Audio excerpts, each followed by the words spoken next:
ሀንዬን ከዚህ በኋላ እስኪ የፍቅር ጓደኛ ብትይዥ ደስ ይለኛል እኮ ብለው ሲጠይቋት አባቷ አባዬ ደግሞ ይሄንን ከየት አመጣኸው? እኔ በፍጹም የፍቅር ጓደኛ መያዝ አልፈልግም።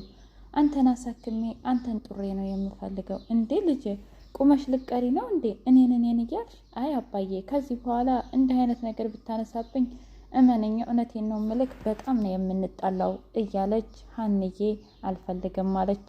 ጆሮዬ ከእሷ ፍቅር ጥግርር ስላደረገው ጭራሽ ደብዳቤ መጻፍ ጀመረ። ወይ ደብዳቤ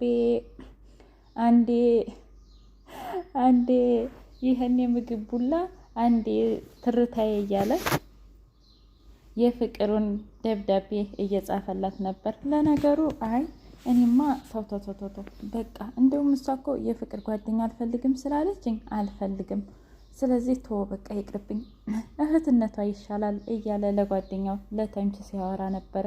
ወይኔ ልጅቷ በእርግጥ መላእክ ናት ታውቃለህ፣ በጣም ነው የወደድኳት፣ እኔ ራሴ እኮ ወደድኳት ሲል እንዴ አበዛኸው፣ አሁንማ ዝም ስልህ አለው። አይ ለጭዌ ያህል ነው ማለቴ ልጅቷ ግን በጣም ትመቻለች፣ ባትፎነቅቅባት ነበር የሚገርመኝ አለው። ሰላምዬ እናቷን እማዬ የ16 ዓመት እንቅልፍ ዛሬ ነው የጠገብኩት ታውቂያለሽ፣ እያለሽ እናቴን አጥቼ ነበረ። ማንም ሰው እንደማይወደኝ ነበር የምረዳው። ጓደኞች እንኳ ነይ እንዝናና ሲሉኝ ፈልገውኝ ሳይሆን ሊጠቀሙብኝ ነበር የሚመስለኝ። ማንም የሚወደኝ አይመስለኝም። ጓደኞቼ ስለ እናቶቻቸው ሲያወሩ፣ እኔ ግን በጣም ነበር የሚደብረኝ ታውቂያለሽ። አንቺን ተናግሬ አንቺን ተቆጥቼ ከዛም በኋላ እውጭ ከወጣው በኋላ ምን ያህል ልቤ እንደሚደማ ብታቂ፣ ወይኔ እንደው በተረዳሽ ኑሮ እያለች ሰላምዬ መናገር ጀመረች። ልጄ በጣም ይቅርታ፣ በምን ልካስሽ? በቃ ከዚህ በኋላ ልጄን መፈለጉን ትቸዋለሁ። ልጄን ስፈልግ እናንተን አጥቻችኋለሁ። ስለዚህ እሷን ባለችበት ሰላም ትሆን፣ እኔም ደግሞ በቃ አልፈልጋትም እያለች ማዘሯ ደግሞ ለሰላምዬ መናገር ጀመረች። እማዬ ወይኔ ግን ስንቱን ችለሽ ነው የሰራሽው አለቻት። ምን ላድርግ ብለሽ ነው? ደከመሽ አይደል? ምን ይሰራሉ ብለሽ ነው? ቁጭ ብለው እኮ ነው ሲያሙ የሚውሉት። ምን ብለው አሙኝ? ከዛ አይ እሱ እንኳ ይቅርብሽ። አዎ እኔ ከነሱ በላይ ነኝ እንጂ እኔ ብር ቢኖረኝ አይደል እንደ እነሱን የቀጠርኩት። ስለዚህ ታያቸው፣ እኔ ትቻቸዋለሁኝ አለች። ሰላም ውድና እየተከበራችሁ የቻናሌ ቤተሰቦች እንዴት ናችሁ? ሁሉ ሰላም፣ ሁሉ መልካም። እኔ እግዚአብሔር የተመሰገነ ይሁን ሰላም ነኝ። ለዚህ ቻናል አዲስ የሆናችሁ ሰብስክራይብ በማድረግ ቤተሰብ የሆኑ ነበር ቤተሰቦች ደግሞ ስለምትከታተሉኝ ከልብ አመሰግናለሁ። ኖላዊ ድራማ እንደቀጠለ ይገኛል። ምላሴ እንግዲህ ሀንዬን ስለባለፈው ነገር በጣም ይቅርታ፣ ግን አሁን አንድ ነገር ልነግርሽ እፈልጋለሁ ሲል ምንድነው ንገረኝ ምላሴ አለችው። በባለፈው በእርግጥ እኔ ነኝ እንደዛ አሮንን እንድትቀርቢ ያደረግኩሽ፣ ነገር ግን አሁን እኔ እናቴ አዝናናሃለሁኝ ጎበዝ ተማሪ ሆነህ ከወጣ ስላለችኝ፣ ስለዚህ በቃ ያን የምዝናናበትን እኔ ለአባትሽ እሰጣለሁኝ ሲል እንዴ ኧረ በፍጹም እሱማ አይሆንም አለችው። እኔ እኮ ያኔም እሱ ጥሩ ልጅ ነው ስላልከኝ ነው እንጂ ፈልጌ አይደለም።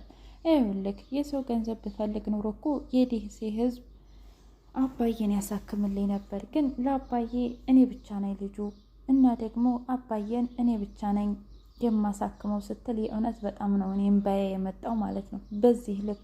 ምክንያቱም በባለፈው ራሱ አባቴ አንተ ነህ፣ ማንም ሰው ቢመጣ ማንንም አልቀበልም፣ አንተ ነህ ለእኔ ብዙ መስዋዕት እንደከፈል ካውቃለሁ አግባብዬህ እንኳ ሳታገባ፣ ስለዚህ እኔም ላንተ መክፈል ያለብኝም መስዋዕት እከፍላለሁኝ፣ ማንንም አልፈልግም ብላለች። ከዛ ስለዚህ እኔ ባለፈውም ጥሩ ልጅ ነው፣ እሱም ደግሞ መግቢያና መውጫ ስላሳጣኝ ነው እንጂ ብር ፈልጌ አይደለም፣ እና ሁለተኛ እንደዚህ ካልከኝ የምሬን ነው ምልክ በጣም ነው የምቀየምህ አለ። ከዛ እሺ በቃ እንደዛ ከሆነ አለኝ። ሰላምዬ አሁን ወደ ቀልቧ እየተመለሰች ነው። በጣም ነው ደስ ያላት። እናቲቱ ራሱ በይስኪና ልቀፍሽ፣ አንዴ ልቀፍሽ አለቻት። እንኳን አንድ ጊዜ 1000 ጊዜ ማቀፍ ትችያለሽ ብላ እቅፍ አደረገቻት እናቷን። ከዛም በኋላ እማዬ ታውቂያለሽ አሁን ወደ መሄዱን ተውሹ እንዴ ሀሴት ልፈልጊ ስትል አይ ለጊዜው እንኳ ትቸዋለሁ፣ ለእናንተ ነው ጊዜ መስጠት የምፈልገው አለች። ከዛ ልብሷን ለመቀየር ስትሄድ ምላሴ ጌም እየተጫወተ ነው። እንዴ ወንድሜ አሁን ቆይ አንተ እየተጫወትክ እኛን ራብ ልትገለን ነው እንዴ አለችው። በእናትሽ አንድ ጌም ነበረች ይችን ልጨርሳት አለ። ከዛም በኋላ ወይኔ ዛሬ እንዴት እንደደከመኝ ግን የእውነት ስራ ቦታ ነበርሽ? የእውነት ሰራሹ ስራ ሰላምዬ አላት። አዎ ወንድሜ ደግሞ ግን ብታይ እኔ ሰምቼ የሰማሁትን ማለት እኔ እንጃ ብታይ እዛ መስሪያ ቤት ምንም አይሰሩም። ምክንያቱም እናቴን በጣም ያዋርዷታል፣ ያሟታል። ምን እያሉ በጠፋችው ልጅ በጥንቁልና ነው ሀብታም የሆነችው እያሉ ነው። እና አንቺ ቆይ ለምንድነው አፍንጫቸውን ያላልሻቸው? ለምንድነው ያላበረርሻቸው? ሲላት አይ ወንድሜ ደግሞ ስራቸውን ይስሩ ብዬ ነው። ከዛ እኔማ ልናገር ፈልጌ አንድ ሴትዮ መጣችና ልጅ ሁሌም እንዲህ ናቸው፣ እናትሽ ራሱ እንዲህ እያሏት ነው፣ ግን ስራቸውን ከሰሩ ታያቸው እያለች ነው እንጂ ሁሌም እንደዚህ ይሏታል። ታውቃለህ እናቴ የቻለችው ጉድ ግን በጣም ይገርመኛል አለችው። ወይኔ እህቴ ግን እንደዚህ በመመለስሽ እንዴት ደስ እንዳለኝ አላት። ከዛ እኔም ደስ ብሎኛል፣ እናቴን ከረጅም ዓመት በኋላ ነው ያገኘኋት አለች። ከዛ ሀንዬ ምግብ ሰርቼ ጨርሻለሁ እና ወደ ቤቴ ልሄድ ነው አለቻት ለምላሴ እናት።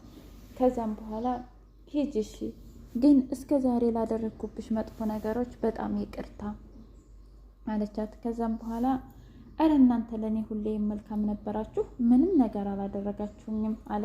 አይ ታውቂያለሽ እኔ ቱርክ በሄድኩበት ሰዓት ምን ያህል ልጆችን እንደምትንከባከቢ ሰላምም ምላሴም መስክረውልሻል እና እጅግ መልካምና ቅን ልጅ ነሽ። አካውንትሽን ላኪልኝና አስገባልሻለሁ፣ ደግሞም ከዚህ በኋላ እንደ ቤተሰብ ነው የምናይሽ ብላ መለሰችላት። እሺ ምንም ችግር የለውም አመሰግናለሁ ብላ እሷም ወደ ቤቷ ሄደች። አባቷ ጋር ልብሱን እያጣጠፉ አባዬ በዚህ በ2 ቀን ውስጥ ሆስፒታል እንሄዳለን አለችው። እንደ ልጅ አረን ያልሄድም አባዬ ደግሞ ለምንድን ነው የመጣ ነው? ለሕክምና ነው እሱም አውቃለሁኝ፣ ነገር ግን ልጁ ብሩ ከየት? አባዬ እየሰራሁ ነው፣ ይህን 2 ቀን ያስገቡልኛል። ይኸውልሽ ልጄ እኔ እኮ ባልታከም አባዬ እንደ አይነት ነገር ሁለተኛ እንድትለኝ አልፈልግም፣ ነገርኩህ፣ ታክመህ ትድናለህ አለችው። እሺ ልጄ ግን ያ የሚደውልልሽ ሰውዬ ይህን ሰሞን ደህና ነው አላት። አዎ ደህና ነው። አይ ማለቴ ያው ስለማትደዋወሉ ብዬ ነው። አባዬ የፍቅር ግንኙነት የለንም ብዬ የነገርኩህን ነገር አላመንከኝም ማለት ነው? አይ ልጅ አንቺማ እንደማትዋሽኝ ያውቃለሁ፣ ግን ደግሞ ልጁ ጥሩ ከሆነ ብትጠጊው ብዬ እኮ ነው። ኧረ አባዬ እንዲህ አይነት ነገር እኔ ማውራትም ሆነ መስማትም አልፈልግም፣ ደግሞም እኔ አልፈልግም በፍጹም አለች። እንዴ ለምንድን ልጅ ምን ችግር አለው?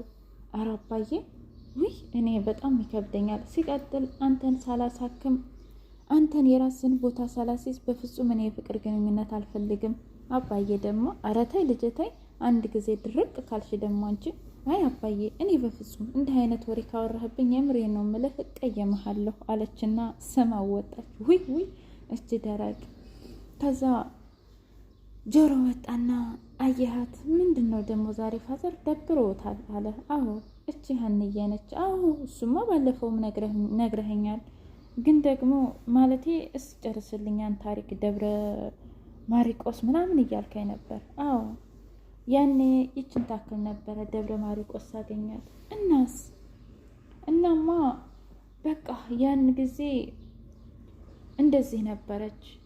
እኔ የአብራኬ ክፋይ ሳትሆን አሳድጊያት ነው አለ። ምን? አዎ አሳድጊያት ነው እንጂ የአብራኬ ክፋይ አይደለችም ብሎ በጣም በጣም በጣም ልቡ ተሰበረ። ወይኔ ጉዴ! ግን ይገርማል። አዎ አንድ ቀን እሷ ሀኒ ታውቃለች። አዎ ባለፈው በቅርብ ሰዓት ነው ያወቀችው። እናም አንድ ቀን ስራዋን ዘግታ ዋለች። ወይኔ ግን ጥንካሬዋ! ከዛም በኋላ አባዬ ከዚህ በኋላ አንተ ነህ አባቴ፣ ቤተሰቦችን አልፈልግም ብላ ይኸው ከኔ ጋር አለች እና የፈጣሪ ስጦታ እንደዚህ ነው እያለ ጆሮ ጋር ማውራት ጀመረ። ጆሮዬ በባለፈው ያ ልጅ ምንሽ ነው ብሎ ጠይቋት ስለነበረ እሷም ደግሞ የስራ ባልደረባዋና አብረው እንደሚሰሩ ከዛ ውጭ ምንም አይነት ግንኙነት እንደሌለ ነግራው ነበረ። ግን እሱ ደግሞ ፍቅር እኮ ጥሩ ነው ብሏታል። አይ የምን ፍቅር ነው የምታወራው? እኔ አልፈልግም ብለው ስለነበረ ከመስጋቱ የተነሳ አይ በቃ ተወው፣ ደብዳቤውን አልሰጣትም ማለት እኔ እህትነቷንማ ማጣት አልፈልግም፣ ስለዚህ ተወው በቃ አልፈልግም